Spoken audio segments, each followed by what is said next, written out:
Hag Sameach Sukkot is the last of the 7 fall feasts of Israel mentioned in the Torah in Leviticus chapter 23. Number 7 points to something very special. It leads us to the creation of the Shabbat. And what a great rest that will be when Sukkot finds its fulfillment in the coming Messianic age or in the millennium. It is no wonder that this is the feast of the Lord. This is how it is called. The only one of the 7 feasts where we are commanded to rejoice, because it projects us into that wonderful future promise, a time when man will live in harmony with his neighbor and with nature. It is beautifully described in Isaiah, where it says, "The wolf shall dwell with the lamb, the lion shall eat straw like the ox." It will be a time when animals will not eat each other anymore. Instead, they will eat with each other. They will finally be eating together like the good old days of Eden.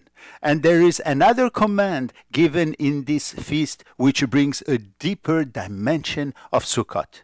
Let's look at the last 2 verses of Sukkot in Leviticus 23, verses 42-43. This is what it says.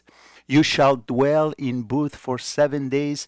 All who are native Israelites shall dwell in booth, that your generation may know that I made the children of Israel dwell in booth when I brought them out of the land of Egypt. I am the Lord your God."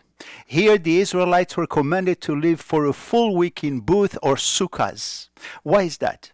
The sukkah is a temporary structure, a small hut built with branches. While today Jewish people are required only to eat in the sukkah, the Israelites were then commanded to live in these huts for a full 7 days. And because these huts were so uncomfortable, whoever slept in one of them would be reminded and long even more for his eternal abode. This is the point of the sukkah. These sukkahs are symbolic of our temporary abode here on earth with that longing for a more permanent peace.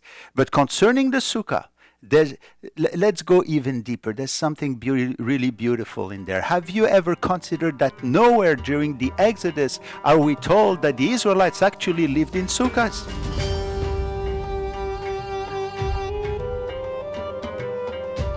We're told that they lived in tents, which is the Hebrew word ohel. So why use the word sukkah here? And what are the Israelites to remember while living in these sukkahs for 7 days? This is where the Feast of Tabernacles comes face to face with each one of us and speaks of God's sovereignty in every circumstance, though through the good and the bad times. The word sukkah comes from the word suk, which speaks of a pavilion of protection. It means to protect, to cover, to defend. And so the sukkah becomes symbolic of God's cover of protection, a new way to recall the Exodus. God wanted the Israelites to recall how he protected them over this long period of 40 years in the wilderness. The Lord wants us to reflect on how he nourished the Israelites with the manna and provided the water that sprang out of the rock.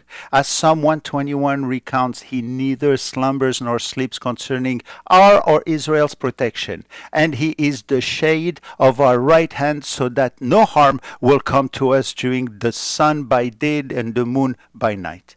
We have a 24/7 protection from the Lord, and that, let us remember, at the end, very soon, the Messianic times will arrive. This is what Sukkot actually tells us. This is what God wants us to remember during this great feast. So let us rejoice. Chag Sameach at this time of Sukkot.